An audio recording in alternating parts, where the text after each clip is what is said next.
routine. I had some conversations with some friends this weekend, and we talk about athletes and all the stuff that they do. I just think it would be an awesome idea to discuss what that truly is and how that really works. But I'll always, how are you guys doing this morning? Blessed and highly What camera? favored. What camera's on you, Me? Me? Dave? That one? Why does it look like it's coming from Because this it's one? angled weird. Remember, Naj was having issues with his camera, so I gave him my camera so we could see if this camera was the problem. And You- so far, I froze one time, and now it hasn't froze at all. I know it looks weird, but I appreciate like, Maybe it's 'cause realistically, what Naj, if I do just this? twist that a little bit. Don't mess with it. Is Kansas Sports HQ backwards to you guys right now? Yeah, no, it's right. It's correct. It's correct. That's weird. It's There you go, backwards. Naj. That's good. Yeah, These because cameras so keep giving us the okie dokes. yeah, so when Sheldon's on the show with us, he pulls the mic and it centers me. So like he's not on the show, so it's right over there where the camera Well, just then sits. your hat is backwards right now. Not on the On mine, but yeah. not on yours. Yeah, correct. Okay. am I blurry on anybody else's? Blurry. You're blurry, and the only reason you're blurry is because you keep doing this, and I was trying to. I haven't. Don't say you haven't, because everyone got a says little you hide motion over behind the there. mic. So Little motion anyways, over there. yeah, I don't know. Sean, put your hand in front of that and back it out. That camera. Let's see what's going on here. Now back it out. There he is. Ah, Autofocus. Crystal clear. Anyways, Sean, how are you this morning? Better than I deserve. Nice. So again, the motion guys are here, and my camera just froze, which is cool because now I know it has a problem. I'm not the problem. No. That's what I have to be. In the words of Morgan Wallen, I'm the problem. That's Well, fair. That's And fair. I know all the Morgan Morgan. Yeah, We can time- yeah, we can yeah, continue this all time. the- third time. all the Morgan things. Wallen lyrics because look at my glasses. That's fair. So, anyways, we'll continue this conversation. I might not have I'll be paused and whatever there until it decides to recover. But here nor there, let's talk about pre-game routines. So let me give you the backstory on our conversations. One of my buddies, his daughter is a trackster, and when she goes to like individual events where it's more like private and not with the school, she dominates. Like her focus is different than when she's around her friends. Dave has stopped recording.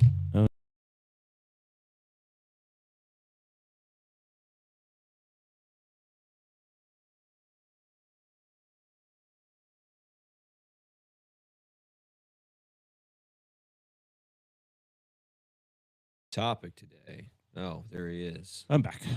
So yeah, the topic today is how do you set up your pregame routine so it allows you to stay focused. Like when she's not around her friends and being lazy, like, oh, she knows she's in the flight number 3, but when flight number 2 is there, we're just dilly-dallying around. Like when you look at some of the great golfers, you look at some of the pre-game setups. I always refer to like Xander Schauffele because he's just like, but that's how he gets his like mind right before he swings that club. Like you have those guys who take it back and make sure their club face is going to line up correctly and all of that good stuff in golf. But like you also have baseball players who do certain things when they step into the box or right before they get to the box.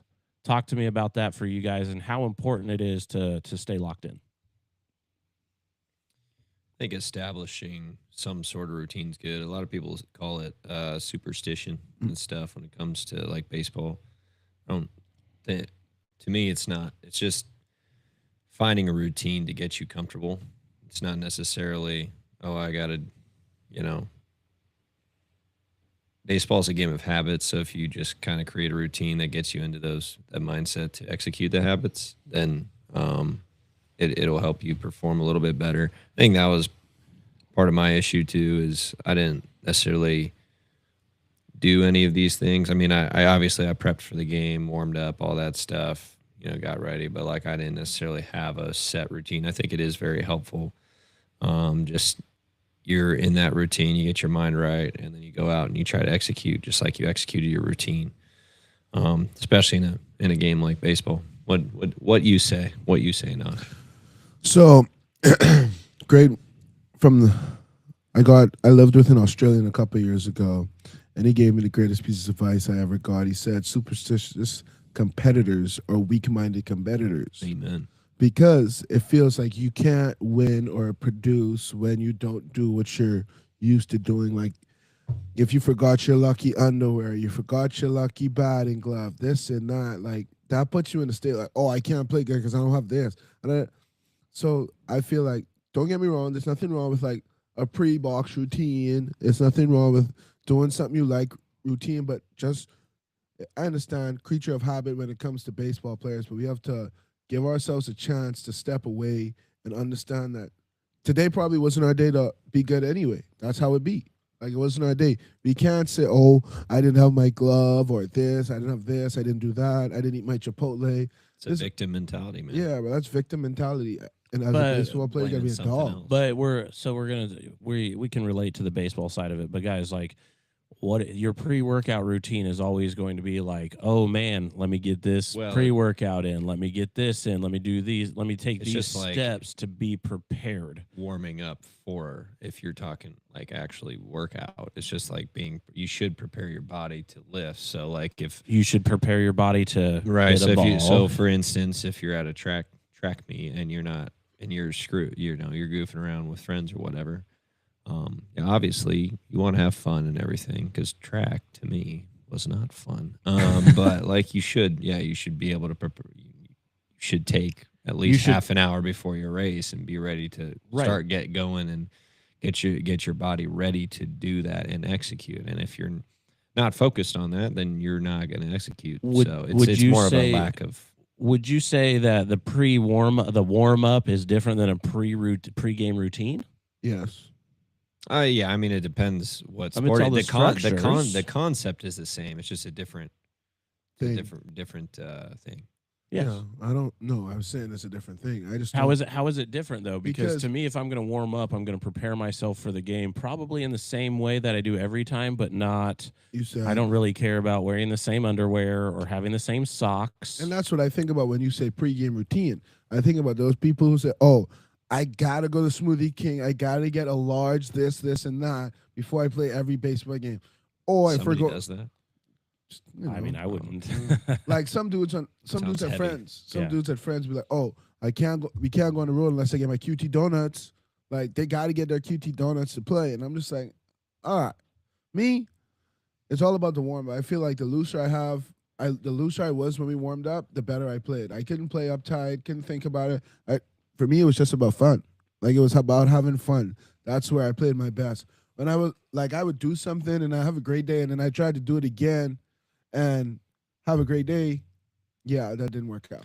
Let's say in your friend's person's situation, it's just they're not focused on getting their body ready for the. That's why they're not performing body, as well. Body, mind. I mean, it goes hand in hand. It goes hand in hand. So like actually taking, 15 minutes of just. We're talking a difference of 30 feet in the discus. Oh, this is discus. Mm-hmm. Mm. Yeah. Now again, so I would say like for track too is when I did track, so I did distance running. Yeah, it was pretty awful. But I wasn't. You were yogging pretty much, dude. 800s is not a yog. And then 1600 is also not. I did the Fat Man relay once and didn't do it again. Dude, 1600 sometimes like it's not a sprint, obviously, but 800 is straight up sprint. Like 800, you got one. You got to stay close to the pack. I know it's tough. Break it open as soon as you can't. Like there's like no finish to it. Like how.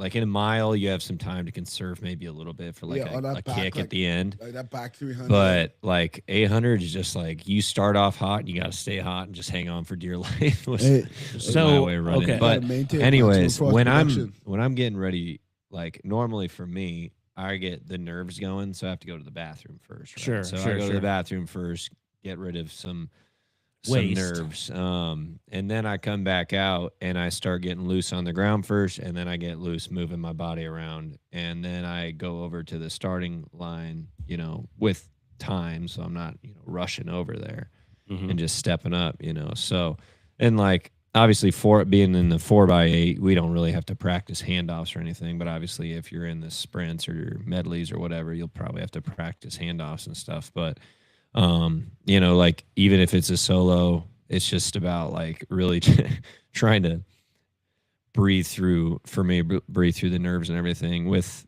throwing it, it's the same thing. Like I would assume it's the same thing. You have to take 15 minutes to warm your body up on the ground, 15 minutes to go through your pre-throw, all of that stuff, getting your feet right, your footwork right, feeling feeling a discus in your hands, feeling the shot put in your hand, whatever it is that you're throwing. And to your friend's point, if they're around their friends and they're not focusing on that, then yeah, they're not going to throw as well, because it's just like what we do here in a class. We take 20 to 30 minutes to get their bodies ready for the rest of class, so they can perform the application and the foundation parts of the class at their body's highest capabilities. And if we don't take them through a proper warm up, then they're not going to perform that at their body's highest capabilities. That's really where I find like the active dynamic warm up that Parisi does is super important. I've been around here. It's almost 7 years.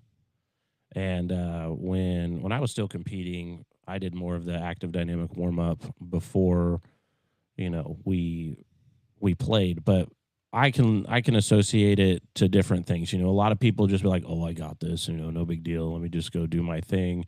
Other people just say, "F it. I'm just gonna go with it." Like that's how I have to approach golf now. Because if I just sit there, I'm like, all right, am I going to like shank it to the left? Am I going to really slice it to the right? Where am I going to hit this? I literally put the ball down, set up and go, versus. I would assume there's probably some struggle in that same regard to like throwing as well in track, because you have an area, like an out of bounds area to throw it into. So right. Like you probably, when you're warming up and you only get 3 or 4 throws, and if you scratch 2 or 3 of them, then you only get one. Yeah, that counts. Yeah. So, but how can the preparation? To just go up there and say F it and let's roll with it is probably not. Well, I still warm up and get loose, but you know what I mean? Like just, mentally.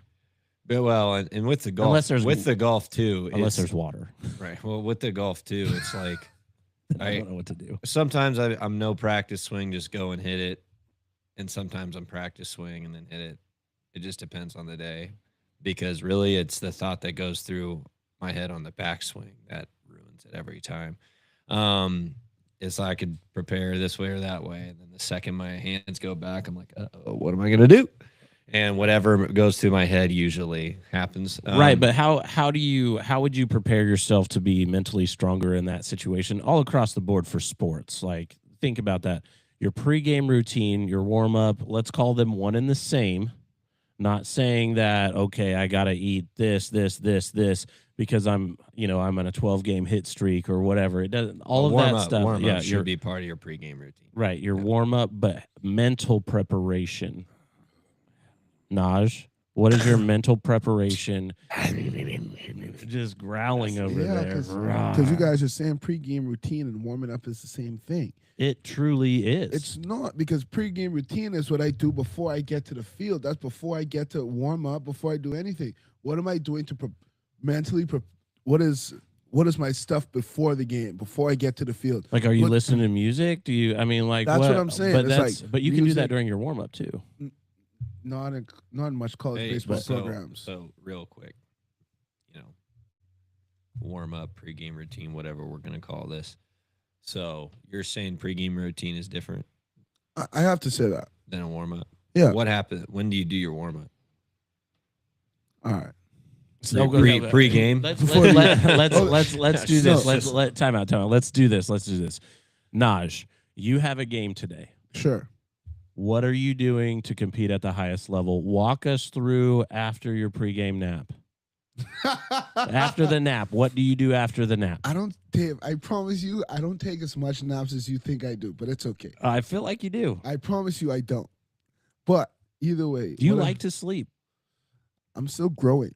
There's one more growth spurt in there. No way. That's why I'm wearing these glasses so you can't tell if I'm taking a nap. That's All what I right, so usually do. walk us through that from your perspective so we can help you see that they are one and the same. All right. So on the way, probably I'm gonna get some food, somewhere in there. Probably gonna show up to the field. Probably crack a couple jokes. Probably a lot of jokes. Put my pants on as I'm cracking those jokes. Once my pants is on, they're probably gonna give me a jersey. I'm gonna jog. Probably do some sprints, do a little static stretch, touch the toes, stretch out the back, swing a weighted bat a couple of times, and play some catch, and then do some bands and go play. So your pregame ran into your warm up. It's one and the same. I can't like. Do you I have understand- a I understand what you guys are saying, but when somebody thinks about pre-game routine, it's definitely thinking about what I'm doing before the field. I will go with you guys and say they're one and the same. But when when the normal person thinks about a pre-game routine, they think about it like it's what you do before you get to the field. Because there ain't much pre-game routine much people do at the field. Like some people lay out their whole uniform in the clubhouse. Some people literally come into the clubhouse and nothing because they like to leave their stuff there. It's just, I just don't think the pregame routine is a part of the warm up. I feel like those are two separate things, but I do understand where you guys say they're the same thing. All right, hold on. You're going on a trip you're going back home. Okay. Are how do you prepare yourself for that? You pack your stuff, Go to the store for mom. you get excited, and then you don't Go sleep. to the store for mom. Sure. But you understand, like, they're all one and the same in any instance. You have your thing that you do that leads you into your performance. Okay. Does that make sense? Yeah. Like I said, I'm not saying you guys are wrong. I'm not saying you You guys just are, don't know how to distinguish them. Yeah, like to me, they're not one and the same, but I see why you guys can put them together. Like I said, because when I think pregame routine, I think everything I do before the field. Once I get on the field and when I run the center field, I'm warming up. That's no longer a pregame routine. That's warming up. That's before the game. But I'm warming up. But it's before the game. That's stretch. Game. That's the stretch. Yeah, it's Pregame. pregame stretch, sure, but it's not a pregame routine. Pregame warm up. Yeah, Pregame stretch. yeah. Pregame routine. And like I say, I get it. But all I'm saying is, when the normal person thinks about pregame routine, I'm thinking about everything I'm doing before I get to the field. When I think warm up, it's me stretching, and I understand they all go into performance and they're all before the game. So, like I said, to the normal person, pregame routine means what you do before the field. And I would love to say, I'll be the first one to say, they got me this morning. They got me. More than once, they got me. But pregame routine, I don't think it's, besides the stretching part of it, the warm-up, the jog, the sprints, that stuff, I feel like that's the only thing that should probably be the same every day. Like, I try to always do something different. That's what I try to do. So I never psyched my mind out that, I'm going to play good because I wear these socks. Because, don't get me wrong, under my baseball socks, I wouldn't say I had a little superstition, but I had a comfortable thing. I wore character socks. Like, I had Shrek, I had Scooby. Like, that was my comfortable thing.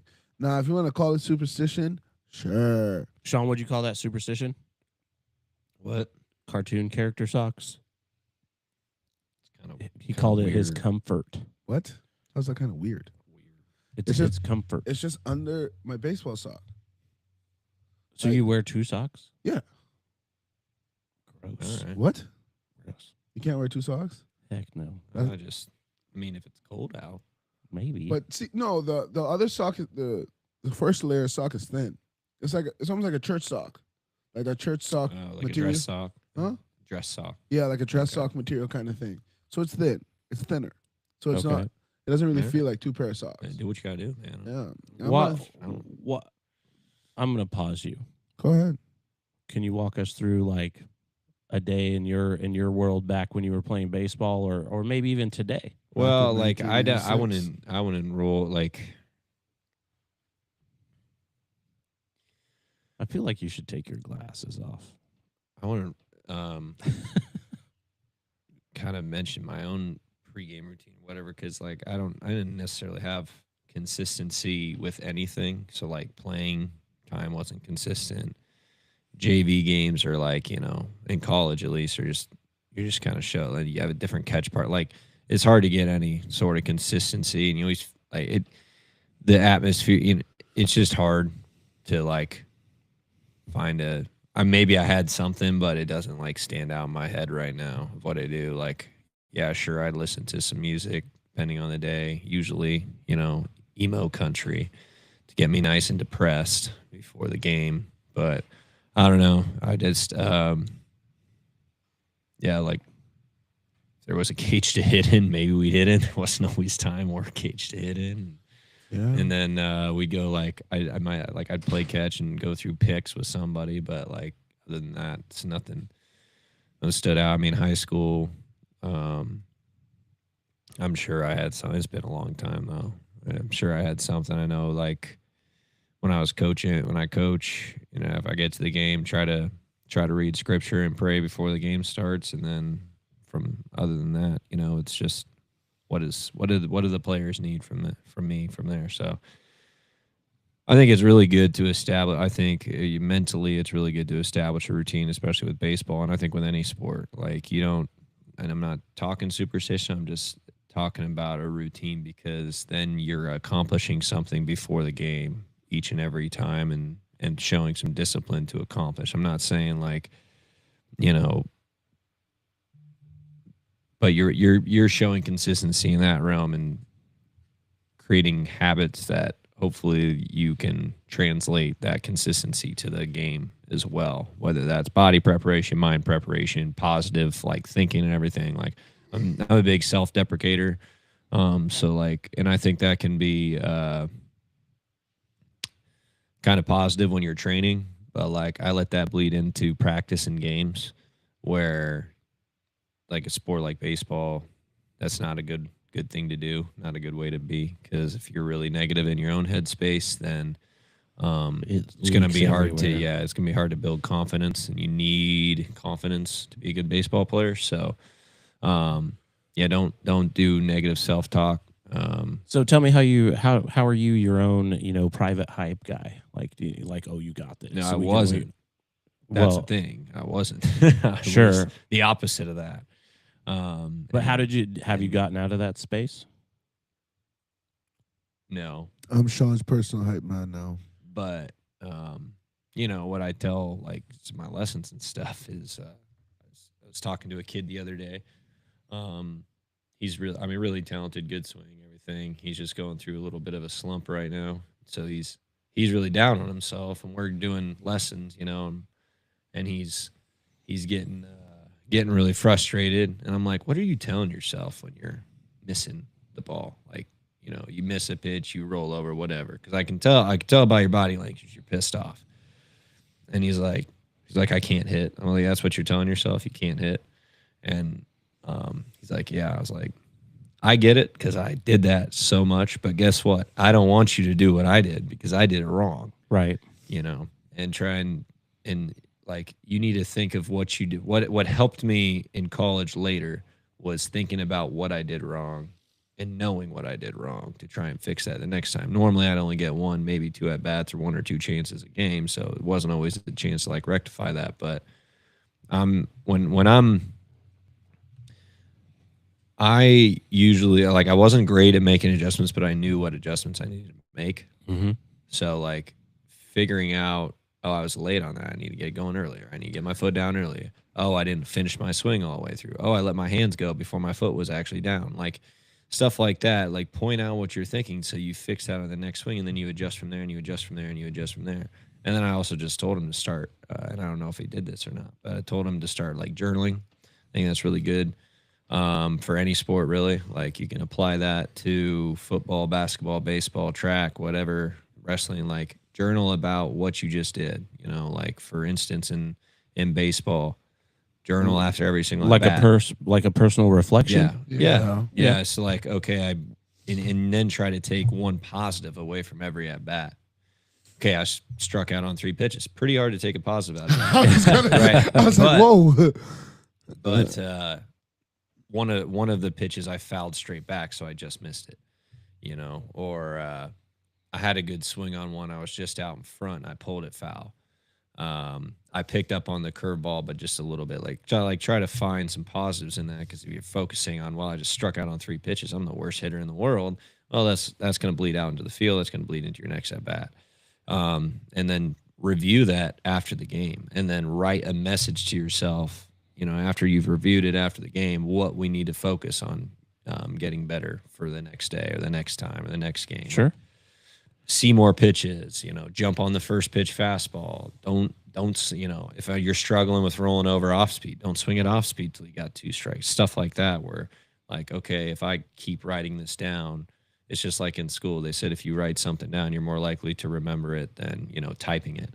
So like, it's, you know, it's something where you build that habit of remembering and thinking about adjustments over and over again, and you can apply that the next time and get a little bit better each and every time, especially if you're in a slump, struggling. Sure. So Naj, you typically are pretty hyped in the dugout all the time. Yeah. Right. Usually.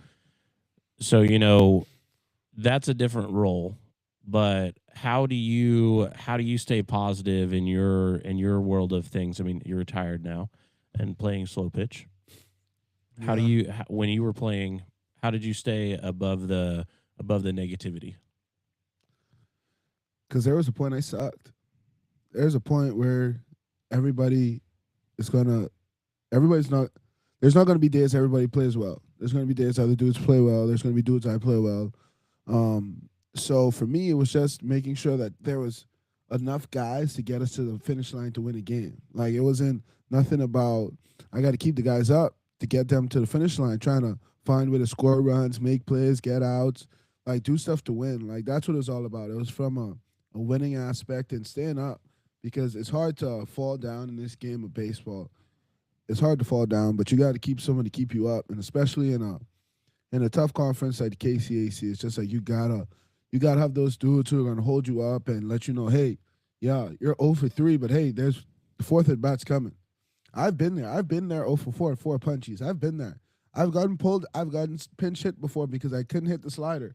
Like, I've done those things, and it's hard to realize that, yeah, there's days you won't be good, but for the team, you can still be a good teammate every day, whether you're hitting 700 or whether you're not even playing that day. You can still be a good teammate. So does that mindset translate into knowing if you're playing or not? Like, you know what the lineup's going to look like.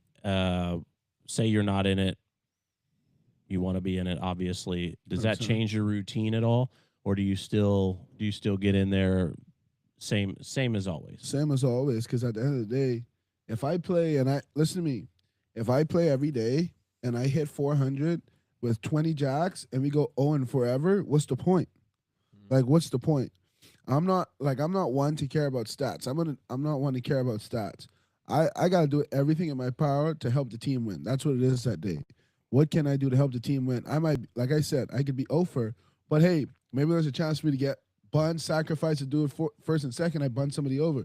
I'm hyped because the guy behind me may be the hard hitter that day, and he scores the runs, but I helped him. You're not in the lineup today. Oh, well, yeah, I'm not in the lineup. Either way. Do you still have your pregame warm up? Yeah. Same as ever? I'm still going to have jokes, still going to stretch, still going to sprint, still going to get the boys hyped before the game in the circle, still going to do all that. So ultimately, your pregame routine doesn't change whether you're there or not. No, whether I'm in the lineup or not. Okay. Yeah. So all I'm saying is your pregame routine warm up habits matter in all of this. Like, if my buddy were to listen to this, what's the advice to his daughter, who is a really good track athlete? Okay, when she's focused, but when she's around her friends, she's not focused. What's the advice to that on how to like just say, hey, look, lock in. It's 30 minutes. That's all it is. 30 minutes of your time. Lock in for those 30 minutes. That's a warm up, your event, and a cool down. That's 30 minutes. That's all it is. That's really all you have to do is lock in for 30 minutes because at the end of the day, like, don't get me wrong, your friends are going to be there when you're done throwing. They're going to be there after you warm up. If they're truly your friends, they respect that you have to warm up and lock in. So don't feel like you're obligated to talk to them. Oh, they're my friends. No. If they're real friends, they respect everything you have going on that day because that's what real friends do. They respect the things you have in life and they respect your priorities. So what I tell you to do is lock in. Sean, anything on that? We're gonna have a shorter episode this week. I'm getting blown up to get some stuff done. Okay. So, which is Fine. gonna happen for the next few weeks anyway. Well, I wouldn't even talk about the friends here. I would ask her how much she wants to be great. I mean, we could talk about What the girls You- will say, clock it. you know what you said. Like, we can talk about how her friends need to respect, that she needs to be better, but she also has the option to say, hey, I need to go perform at this event and I need about whatever it is, 20 to 30 minutes to prepare. So, and I don't want to screw around. I want to be great today. So, and when I focus on what I'm doing, I focus on my prep and I throw really well. So, give me some space. And so it's got to be some accountability on the self to, and I don't know how old she is, but She's a junior in in high school. yeah, I mean, like you should if you want to be great and you want to go to the next level, you need to not let those things get in the way at Sure. this point. So, I think we can all look back at times in our younger years, high school, college, junior high, whatever, and look at times where, wow, we should have taken this more seriously because then you look at a Michael Jordan or a Kobe or a Derek Jeter or a, Tom Brady, one of these, some of these athletes who they didn't like, yes, they're great, immensely talented, but, all the ones I just listed were probably never the most talented until they reached the pinnacle of their careers because they outworked everyone else. So I think there's times we can look back and say, wow, I should have taken this a lot more seriously. Or Right. like maybe instead of going out and playing 9 innings of made up base, maybe we should have, took a few more hacks off the tee or, threw the football routes with your brother, like stuff like that, but so like, yeah, you still want to have fun, but there's a time and place. When it's time for you to get serious about doing what you're supposed to do on the track, on the field, whatever it might be, you have some accountability on yourself to make sure you're prepared. Sure, to if you get want to be after great it. and go to the next level, Yeah. you have to get rid of those distractions. I And agree. that's not I agree saying with that. Cut them out. It's just, hey, I need 20, 30 minutes by I need my myself. time. Well, it's go, like- go it's- freaking do this right now. And then we can go talk and hang out after I throw and beat everybody. Yeah, I mean, it's like our guy. Throwers have it at made, Lu- man. They get done in the track meet, and then they just get to hang out the rest of the time. It's So, like our guy with the pole vaulter at Louisville. How are you going to do things that everyone else Oh, isn't yeah. doing? that's all he did. He didn't the distractions. He knew what he needed to do to be to take himself to that level. So ultimately, I would just say, if you want to be great, you need to lock in for yourself, believe in yourself, and make it happen. I mean, do the work. 100%. You can have friends later, I guess. I'm not saying you can't hang out, but like during your event, during your practice, lock in, be the best athlete you can and learn from it and move forward. Because trust me, when you reach, as Sean said, once you reach the pinnacle, everybody wants to be your friend. Yeah, absolutely. I mean, Everybody wants to be a sure, but at the end of the day, you have to be able to have that mindset too. 100%. And if your pregame routine, warm up, whatever we're calling it, doesn't have a good mindset to it, then I think Sean hit it right on the head. Adjust your mindset. You need to be great. People, like especially if you want to get your school paid for, Oh, yep. right? You know what I mean? Yep. Like, sure, I can walk on and get on a team just because I have that talent, but if I'm not locked in during my high school years or whatever to really push myself further, then how am I going to get my school paid for? You're right. So, And so I well, guess it comes down to mindset. yep. Pre-game routine comes down to mindset. What is your how does your mind get prepared to let your body perform? Right? And I think that's what it is. I think that's it. Because your pregame routine can be whatever you want. It could be whatever you want. It's just how you decide to prepare mentally for your body to perform at peak. And that's all it is. And not just peak, but peak for the duration of your competition. Mhm.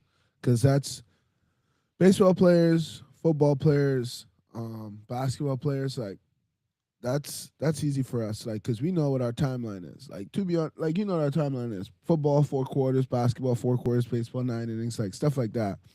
But when it comes to like wrestling, when it comes to track, when it comes to that, those people have to have different mindsets to go far because there's not really a I mean, timeline on really, there. really, there's going to be people who are bigger, faster, stronger, have more facial hair, whatever you want to call it or look at. You just can't. If your mindset's right, you can beat anyone. Oh, 100%. 100%. Because I promise you that's what happens when the no ranked teams beat the ranked teams every year. That's how all the Cinderella stories happen in March Madness. That's how all those stuff happens because they're like, I'm here, why not us? We're going to do the damn thing. Like, why not us? Yeah, why not? Because at this point, especially across the Division 1 level, everybody's even. Mhm. So it's all even. It's basically it's a money grab. So you can't. All you gotta do is have the right mindset, because you got the players, you got the talent now. You got the talent. You just got to bring the mindset. You got to bring the mindset. So That's fair. I don't know, Dave, but before my good pregame routine and the slow pitch is best though. You got to show up to the field and you got to make sure you play catch. You got to stretch because now I thought I was still invincible and I realized I'm not. So I must stretch now, and because hurting yourself is not okay. I've not played in a little bit over a week. Just remember, we had to work on our mindset when I was teaching you how to cut a ball. Yes, that was hard. Cause see, even Commitment. some of them have it. Some people have those issues for that. Some people struggle It's with the commitment to your craft. yes, and retraining your body, and that's a different mindset. You have to understand that it's not going to go well for you trying to retrain your body, doing something you're not used to doing. So, hopefully, Anything that you want to be good at is going to take, well, it's not going to be easy. yeah, So, and if you want to be good at something, if you want something good, it normally is going to be hard. It's normally not gifted to It's you. going to challenge you. You have to earn it. You're going to have to break down a little bit, whether that's your body, your mind, because anything you do in life, it's going to take adjustments to get better. And a lot of times that involves mental or physical pain along with it, and it involves sacrifice. So, how much are you willing to sacrifice to be a better thrower? Is that 20, 30 minutes of your time that you're not screwing around with your friends at track meet, or not, I guess. Yeah. But look, this is just the example that was provided to us. I'm sure everybody else has very similar situations where, I mean, it's also like if you're going to a meeting, if you have to present, like everyday life, your mindset matters. yes, every day, So, and that's why everybody likes to hire athletes, because our mindset because most athletes got that dog mentality, and most bosses love that dog mentality. You know what I'm saying? Like you just want someone who you think is who you look at and like, bro. Like, I look at Sean, and I'm like, yep, that guy wakes up in the morning, he pisses excellence, bro. Like, that's what I think, bro. That's what I want. Like, I want guys like that around me when you get there. You want dudes like that. You just don't want guys. You want a little bit of everything, but the athlete persona of it all helps a lot in the business world. sure. And that's what I've heard. I've heard like a lot of people love hiring athletes just because of the scheduling, the kind of things you went through. Almost the competitive nature. Yeah, like I said, I don't know how true it is because I don't know things, but that's what I've heard. I don't know things. That's what I've heard. All right, well let's end it on it's all about your mindset and your and how you get ready to perform. The mental. The Yes. the mental game. That's why they say sports is like 90% mental. That's what my mom used to tell me, at least. Lock in. Lock in. So, Sean, will you lead us in prayer today? Sure. Lord, thank you for this day. Thank you for putting breath into our lungs. I pray that we don't forget that when you died, Lord, the veil was torn and we were able to come freely to the throne to enjoy a relationship with you. And I pray that we remember that as we go on through our days, that we don't forget to spend time with you. Forgive us, Lord, for choosing other things over you over and over and over again. I pray that anybody who hears this conversation, that it blesses them, that they can take a little bit away here and there. And then I just pray that, as a whole, athletes want to be the best they can, and they want to sacrifice, and they want to give to their teammates, they want to give to their team. And I pray they take after your example of the ultimate sacrifice and the ultimate servant leader that has ever been. Your glorious name I pray, Jesus. Amen. Amen. Amen. Well, that's it for episode 34 of season 2, pregame routine. It's all about the mindset. Tomorrow we will have Roy with Zephyr join us. We'll see you guys next time.